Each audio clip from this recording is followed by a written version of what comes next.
ശബ്ദകോലാഹലങ്ങളെ നിയന്ത്രിക്കുവാൻ പുതിയ സാങ്കേതികവിദ്യ അണിയറയിൽ ഒരുങ്ങുന്നു. അനാവശ്യ ശബ്ദങ്ങളെ മാത്രം ഒഴിവാക്കി ആവശ്യപ്പെട്ടവയെ തിരഞ്ഞെടുത്ത് കേൾപ്പിക്കുവാൻ കഴിയുന്ന സ്മാർട്ട് നോയിസ് ക്യാൻസലിംഗ് വരാനിരിക്കുകയാണ്.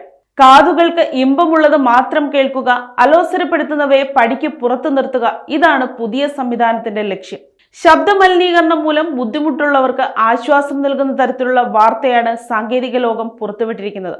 കേവലം ശബ്ദങ്ങളെ തടഞ്ഞു നിർത്തുക എന്നതിലുപരി നിർമ്മിത ബുദ്ധിയുടെ സഹായത്തോടെ ശബ്ദങ്ങളെ തരംതിരിക്കുന്ന വിപ്ലവകരമായ മാറ്റമാണ് വരാനിരിക്കുന്നത്.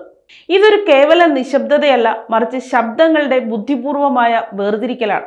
ഉദാഹരണത്തിന്, തിരക്കേറിയ ഒരു കഫേയിൽ ഇരിക്കുമ്പോൾ ചുറ്റുമുള്ള ബഹളങ്ങളെ ഒഴിവാക്കി തൊട്ടടുത്തിരിക്കുന്ന സുഹൃത്തിന്റെ സംഭാഷണം മാത്രം വ്യക്തമായി കേൾക്കുവാൻ ഈ സാങ്കേതികവിദ്യ സഹായിക്കും. കമ്പ്യൂട്ടേഷണൽ ഓഡിയോ എന്ന നൂതന രീതിയിലൂടെ ഓരോ വ്യക്തിക്കും താൻ എന്ത് കേൾക്കണം, എന്ത് കേൾക്കണ്ട എന്ന് തീരുമാനിക്കാനുള്ള അവസരം വരും കാലങ്ങളിൽ കൈവരാനിരിക്കുകയാണ്. ഹെഡ്ഫോണുകളുടെ പരിധി കടന്ന് നമ്മുടെ നിത്യജീവിതത്തിലെ ശബ്ദാനുഭവങ്ങളെയെല്ലാം മാറ്റിമറിക്കുവാൻ പോകുന്നതാണ് ഈ പുതുമ. News desk, Kottarakkara media.